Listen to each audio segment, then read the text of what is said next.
you're gonna shock the monkey.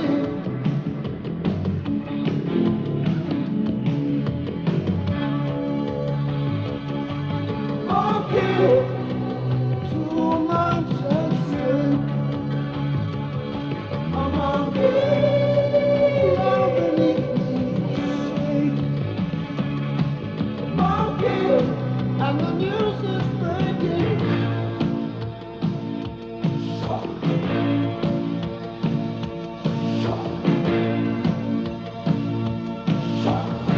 Watch the monkey get hurt, monkey.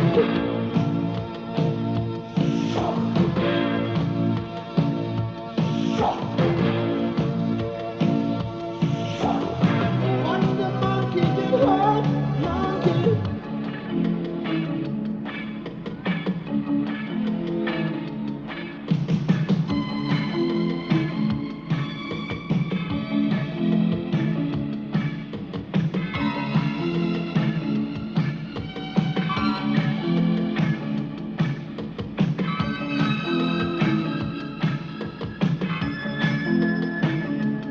Cover me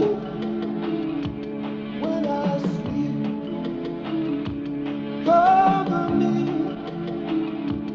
when I breathe. Just so your pulse before the swine. I make the monkey laugh, darling. Don't you monkey with the monkey. Shock the Monkey from the new Peter Gabriel Plays live album. Why a live album then at this stage, Peter Gabriel? Money. Yeah, this last year in America, the suggestion was made to put out a live album because I normally take 2 years or something between albums. So it was partly just to keep something going. And because I think on the whole live albums are very tedious. They're the things which I would play at least in my own record collection. And so what I've done is cheated liberally and overdubbed when I wanted. So it's a bit more really than a straight live album. It is. It's live plus overdub. I mean, that's partly why I call it Plays Live. Now I can imagine this one going down very well. The last Oh, album didn't fare quite so well as far as the critics are concerned. Anyway, it still sold a lot, but was that upsetting? Oh, yeah, I think I always remember one bad review much longer than 10 good reviews. It seemed actually that in other countries I got much more respect from this last record from media than in this country, where it was definitely given the critical elbow. But except for the black music press, which unfortunately took me on as a crusade and pilloried the honky journalists. The fact that I got black radio played in America too pleased me a lot. That's part of the problem, though, isn't it, with a live album coming out, because nobody really knows which direction you're moving in for the new studio album. So, where are you going, really, at the moment? I don't know. It's Willesden, I think, probably. I don't know. I think still I'm very interested in rhythm, so I'm still keeping my ears open to steal any patterns that seem attractive. I can imagine and there's an enormous amount of people who are looking forward very much now to the Crystal Palace show when they'll be able to see you play live again. This is all subject to license, so we still have our fingers crossed, and we hope that the more pressure there is, the more the GLC will be disposed to look favourably upon us. What about your band now, though? Will it be the same people as playing on this album? Yep, exactly the same. It's Jerry Marotta drums, Tony Levin stick and bass, Larry Fast synths, and David Rhodes guitar. They've been with you quite a while now, haven't they? Getting to be that way. I hopefully have the luxury of the band relationship without the responsibility of sort of full-time. In other words, I know some artists who feel obliged to go out on the road and tour and keep in a sort of zombie-like condition in order just to keep the incomes of the rest of the band up. I don't feel that because they all have other things that they do. Did you miss not having a regular band, though, building up the relationship with other musicians? I think sometimes it's good for me to get feedback from other people, but I mean, I work with the people that I work with. You know, it's not a sort of a solo job in the sense that all ideas have emanated from me. I use that which appears from other people, and I'll listen to other people's opinions. But I like to reserve the right of judgment. At this stage, let's play one of the older tracks on the album, DIY. Now, I think people will be surprised that popping up again. Yeah, well, I wanted to have one or two oldies, and that's always seemed to be been a strong one. I mean, it only occurs now as a sort of occasional encore, really, but it seems to go down well.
What did you say?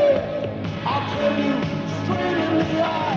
Hey, DIY, DIY, DIY, DIY,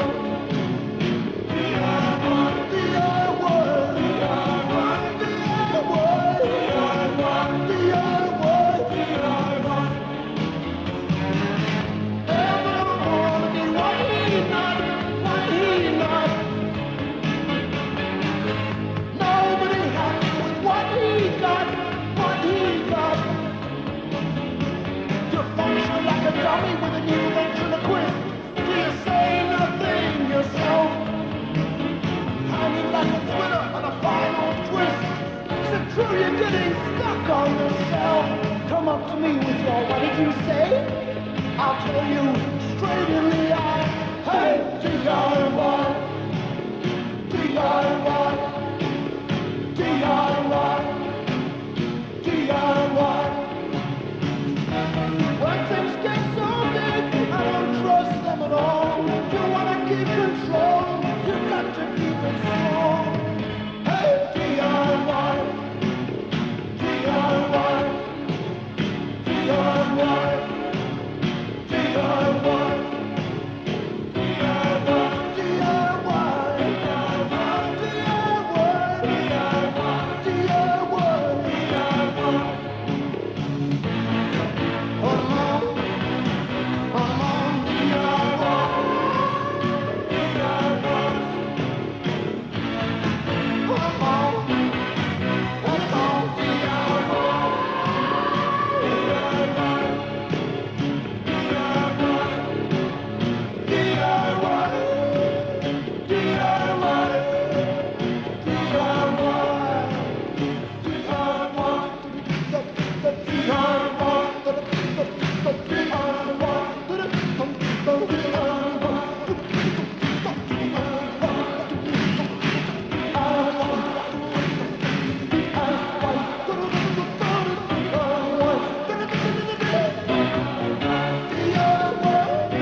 DIY from the Peter Gabriel Plays Live album. You're a very shy man, Peter, and wearing the makeup on stage, which you've always done, haven't you, really, ever since? No, there was a period of about 2 tours, yeah, when I used to come out very straight. And I like mask, I like visual things, and I'll return to a much more visual format in the future, I think. It's almost a ritual for me. You know, I find I can psych myself into another identity. I think our personalities are multifaceted. I saw an interesting thing at the Commonwealth Institute, which was a lecture on masks with school children, and the man demonstrating would put on a mask and act out the character of the mask, and then the kids would come up one by one, and it was amazing. They would suddenly be transformed. You know, they'd come up very coy and shy, and as soon as they got the mask on, they would zap into this other role, and it was very powerful to watch. And I think it's a sort of useful device. The conception of a mask in our culture is often, yes, something that you can hide behind. I'm much more attracted to the view held in other cultures, which is the mask is actually a means of bringing out part of your personality. That's how I would look upon it. What does the future hold for you over the next year or so? We've talked very briefly about the music, but I think you're interested in terms of video and film and all the rest of it as well now. Yeah, I've for a long time had fantasies of various video projects, which I now seem in a position to realize in part. I'm trying to set up a company now which would aim to extend the styles of the pop video. I think what we see now is the equivalent of the single, the promotional device, and the video album and the material, the longer format material, I think is still to be developed properly. And I think that will come from unusual collaborations. I mean, for instance, the Grace Jones collaboration with Jean-Paul Goude, I think, and although I don't think it works 100% for me, there's a really strong sense of style which I like. One of the projects which I hope to work on is with Laurie Anderson, who I've been talking to, and one of the things I really enjoyed seeing her was her sense of humor. So in this particular project, it would be the idea for her to work with a comic of some sort in order to try and get something that would make people laugh, but still use the strength of her work as a foundation for that. So in these things, and I hope to do 6 30-minute pieces, I would only be functioning as an artist in one of those probably, and in the others more as a producer, just trying to put together unusual combinations. As far as music's concerned, though, WOMAD last year was the big event for you, not the most financially successful Lucrative, no. either, really. Any plans to have another go at that sort of idea? Well, I'm very pleased because the ICA have offered 2 weeks, and a couple of the WOMAD people are putting together something. I think it's July 4th to 19th. I mean, it won't be the same sort of thing as last time, but I think it'll still keep things continuing. But the thing about it is, of course, that everybody who actually went to WOMAD had a wonderful time, and the interaction between the rock audiences and the more ethnic audiences did work. Yeah, I thought it was fantastic to see sort of Burundi's next door to Echo and the Bunnymen, or this mainland Chinese group, with Simple Minds and myself. It was just the audience. I mean, not everyone was into it, but they were really curious, really interested, and really tolerant. And There's this idea, isn't there, that rock audiences are amazingly conservative in their tastes. Yeah, and I think it will open up. I mean, I hope that, I don't expect it to take the charts by storm, but in the same way that reggae now has a definite place in our music, I hope that, say, non-European will do the same, and things like NME putting in an African music chart and so on, I think are very encouraging. Let's talk about this last track now, one that, in fact, hasn't been out before, I think. I Go Swimming. Tell us about that. Well, people who've seen the shows for the last 4 years or whatever will know the number. It was written, it's quite a sort of throwaway lyric about the pleasures of water. Yes, I can see this easily being misinterpreted, but it's very naive lyric, and it's a lot of fun to do. We'll go around swimming on the stage, and it keeps us amused. Peter Gabriel, thanks very much. Let's hear I Go Swimming.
I Go Swimming. That's one of the new songs on the album Peter Gabriel Plays Live. And we also played Shock the Monkey and DIY as well. Here they